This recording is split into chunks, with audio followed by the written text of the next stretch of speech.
No one to break it down better. Appreciate that. I'm here to talk about something much more fun, though, which is what happens every so often in the White House these days. The Trump show is just gotten bigger and more beautiful as time has gone on. Today, the South African president visits the Oval Office this morning. President Trump confronts him with claims that the majority black government is carrying out a genocide of white farmers. Watch this. Our burial sites right here. Burial sites. Over 1,000 of white farmers. And those cars are lined up to pay love on a Sunday morning. Each one of those white things you see is a cross. And there's approximately 1,000 of them. They're all white farmers, the family of white farmers. And those cars aren't driving, they're stopped there to pay respects to their family member who was killed. And it's a terrible sight. I've never seen anything like it. Both sides of the road, you have crosses. Chris, I've never seen anything like that. What do you make of this? The immediate receipts that were shown by President Trump there when he says you're committing this genocide. The South African president tries to say this is a myth, this is not happening, this is media misinformation, and he immediately responds with, dim the lights and start the video. Now you're going to watch this. And after that was done, he handed him a stack of newspaper reports of the disgusting and awful attacks, the kind of thing that families would happen in their worst nightmares and the worst horror films being perpetrated against white farmers in this country with some kind of perceived act of racial vengeance.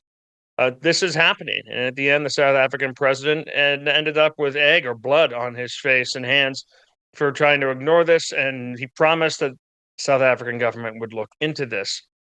People who are attacking the president for recognizing this are, as the left would say, on the wrong side of history. They are attacking victims. They are attacking people who are completely outnumbered, who are being murdered in their homes, murdered while they're watching TV with their families. The victims of rape, the victims of kidnappings.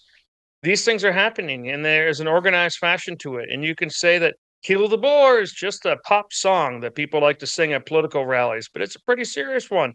When people are actually trying to kill the Boer, it's not like singing Comanche Black and Tans at some pub in Boston. This is real conflict, real war, real genocide going on right now.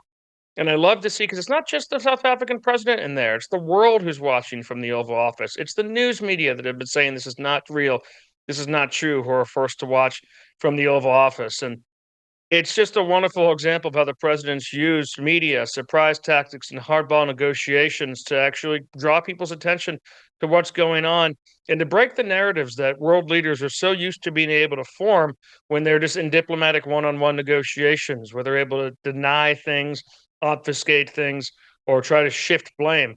Receipts are actually being demanded in the Oval Office, and that's a really interesting thing for American foreign policy and interests. Yeah, I love the memes that came out of the Zelensky encounter there in the Oval Office. And then, as our buddy Steve Day said on X about this meeting today with the South African leader, he said, this is what happens when you try and kill a guy and you miss. This is the Donald Trump that is out there on stage in front of everyone.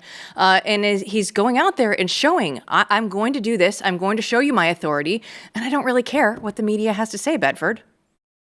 That's perfectly said. It's exactly right.